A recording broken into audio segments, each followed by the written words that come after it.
देखो, western astrology और Indian astrology में वैसे तो बहुत सारे डिफरेंस हैं, पर इनके कंज्यूमर में सबसे ज़्यादा डिफरेंस है।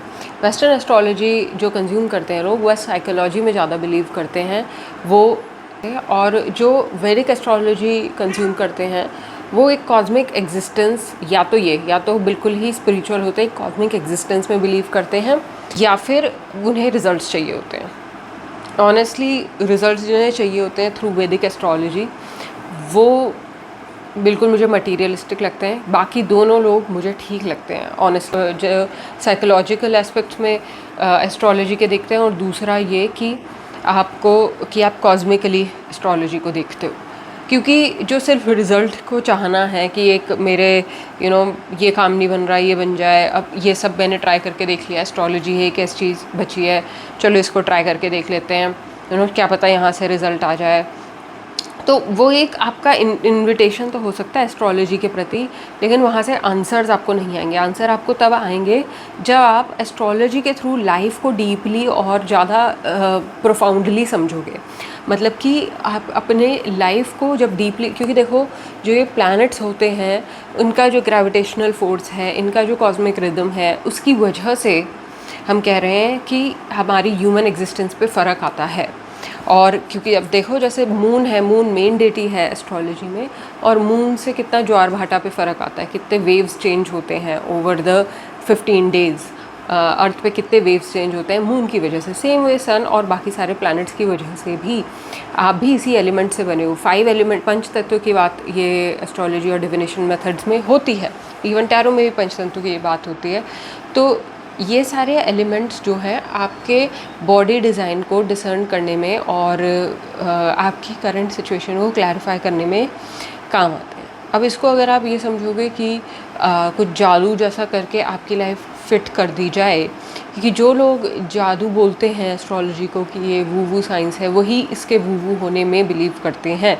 अदरवाइज़ जिसने भी थोड़ा बहुत इसको देख लिया है वैदिक एस्ट्रोलॉजी को, या फिर कोई भी डिविनेशन मेथड में अगर आप डीप गए हो, आकाशिक रीडिंग में अगर आप डीप गए हो, आओ वो या she was scratching my back, so now she is starting to look like a good girl. हाँ, now you will do this. Okay, so अगर आप सिर्फ एक डेफिनेट आंसर पाने के लिए मेरी शादी कौन से टाइम में हो जाएगी, और मेरे को ये वुमेन प्रॉब्लम है लाइफ में, इसे फिक्स कर दो, मेरे को ये करियर प्रॉब्लम है लाइफ में, इसको फिक्स कर दो कैसे भी करके, इस टाइप के अप्रोच लेकर एस्ट्रोलॉजी में जाओगे, किसी भी टाइप की डिविनेशन साइंस में जाओगे, तो आज नहीं तो कल उसमें मुक्की खाओगे, उसमें धोखा खाओगे। ये मैं बता रही हूँ तुमको, ठीक है? अपने हिसाब से आप देख सकते हो। और बाकी अगर आपको यूज़ करना है इन चीज़ों को, तो please as a cosmic tool use किया जाए, as a universal understanding use किया जाए। थोड़ा अपने लाइफ को डेप्थ में समझने के लिए इसको यूज़ करो। See, there is a lot of art that can be derived from planets.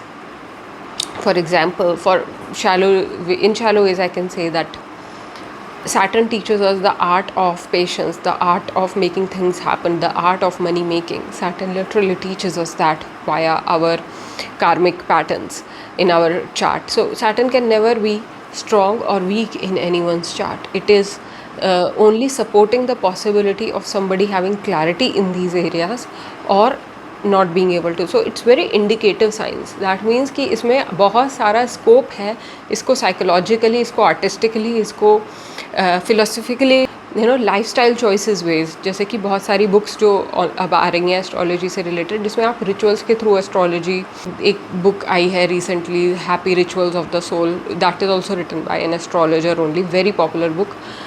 Another one from the sunrise to the salvation. So these two books are very much like about applied astrology and applied deeper sciences into our life. And if you apply them in your life, if you bring them as something that you, if it becomes something that you work with on everyday basis, it brings something out, it flowers in your life. Okay, and obviously अगर कोई astrology पढ़ के कुछ astrologer बनना चाहता है तो उसको तो ये करना ही पड़ेगा, लेकिन अगर आप अपनी एस्ट्रोलॉजी को ठीक करना चाहते हो, किसी सर्टेन प्लैनेट के साथ काम करना चाहते हो, तो आपको उसकी एस्ट्रोलॉजी से अलाइन करना पड़ेगा। आप टोटली उससे अनभिज्ञ रह के, उसकी क्वालिटी से अनभिज्ञ रह के, उसके एलिमेंट से कनेक्ट किए बिना एस्ट्रोलॉजी को अपनी लाइफ में अप्लाई नहीं कर सकते। और सेम थिंग जो ये टैरो वगैरह में क्या होता है कि हम लोग, जैसे मैं रीडर हूँ तो आपकी एनर्जी मेरे पास हाथों हाथ आ रही है, मैं उसको पढ़ के आपको बता देती हूँ। उसमें भी प्लैनेट्स का इन्वॉल्वमेंट होता है। If you can see the rhythms, कुछ चीज़ें आप एकदम से चेंज नहीं कर सकते, वो आपको सामने वाले को बताना ही पड़ता है कि ये रेमेडी करो तभी तुम्हारी लाइफ में बदलेगा। Just use it wisely, use astrology wisely, that's all I want to say. And follow for more ways कि आप कैसे इस्तेमाल कर सकते हो। मैं इस तरीके के टॉपिक्स पे बात करने की कोशिश करूँगी कि आप लाइफ में एस्ट्रोलॉजी कैसे लेकर के आ सकते हो, कैसे उसको आप एक as a tool of enlightenment evolve कर सकते हो।